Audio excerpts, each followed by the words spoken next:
ఒక్క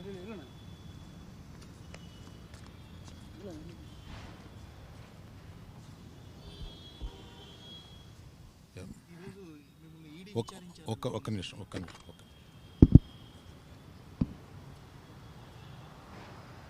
ఈరోజు కాదు, నిన్న నేను 2017లో ఒక ప్రాపర్టీ కొన్నాను. ఆ ప్రాపర్టీ కొన్నప్పుడు అందులో ఒక మైనర్ వాటాదారుడి భాగం ఉంటే అది నేను కొన్న తర్వాత అతను ఈడీ ప్రాబ్లం ఏదో ఉంది, అతను బ్యాంక్ లోను తీసుకుని అది ఏదో కట్టలేదు, దాని మీద అతనికి ఈడీ ఎంక్వైరీ ఉంది. ఆ ఈడీ ఎంక్వైరీ అక్కడ బుక్స్ ఆఫ్ అకౌంట్స్లో నా పేరు ఉన్నప్పుడు నన్ను ఈడీ వచ్చి అడిగితే బాధ్యతగా నేను ఒక సిటిజన్గా చెప్పాలి కదా, లా అబైడింగ్ సిటిజన్గా నేను వెళ్ళి దానికి ఎక్స్ప్లెనేషన్ ఇచ్చాను. దానికి సంబంధించిన అకౌంట్ అదే అడిగారు. అంతే తప్పితే దీన్ని మీడియాలో ప్రపోర్షనేట్గా కొంచెం పెద్దది చేసి చెప్పటం, వారు ఏదో ఒక ఎంక్వైరీ అడిగారు, నేను వెళ్ళి చెప్పి వచ్చాను. ఇంతకు తప్పితే నేను చెప్పేది ఏమీ లేదు. ఏమండి, అవన్నీ నేను ఒక కేసు అక్కడ ఈడీలో ఉన్నప్పుడు నేను ఇవన్నీ చెప్పడం కరెక్ట్ కాదు, చెప్పలేను. Thank you.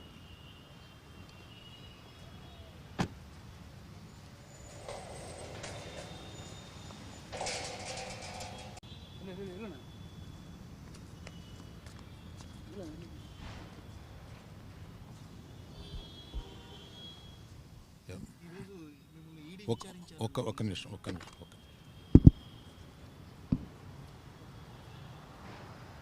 ఈరోజు కాదు, నిన్న నేను 2017లో ఒక ప్రాపర్టీ కొన్నాను. ఆ ప్రాపర్టీ కొన్నప్పుడు అందులో ఒక మైనర్ వాటాదారుడి భాగం ఉంటే అది నేను కొన్న తర్వాత అతను ఈడీ ప్రాబ్లం ఏదో ఉంది, అతను బ్యాంక్ లోను తీసుకుని అది ఏదో కట్టలేదు, దాని మీద అతనికి ఈడీ ఎంక్వైరీ ఉంది. ఆ ఈడీ ఎంక్వైరీ అక్కడ బుక్స్ ఆఫ్ అకౌంట్స్లో నా పేరు ఉన్నప్పుడు నన్ను ఈడీ వచ్చి అడిగితే బాధ్యతగా నేను ఒక సిటిజన్గా చెప్పాలి కదా, లా అబైడింగ్ సిటిజన్గా నేను వెళ్ళి దానికి ఎక్స్ప్లెనేషన్ ఇచ్చాను. దానికి సంబంధించిన అకౌంట్ అదే అడిగారు.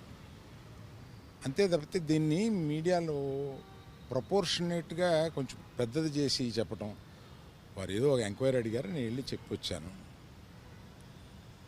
ఇంతకు తప్పితే నేను చెప్పేది ఏమీ లేదు. ఏమండి, అవన్నీ నేను ఒక కేసు అక్కడ ఈడీలో ఉన్నప్పుడు నేను ఇవన్నీ చెప్పడం కరెక్ట్ కాదు, చెప్పలేను. Thank you.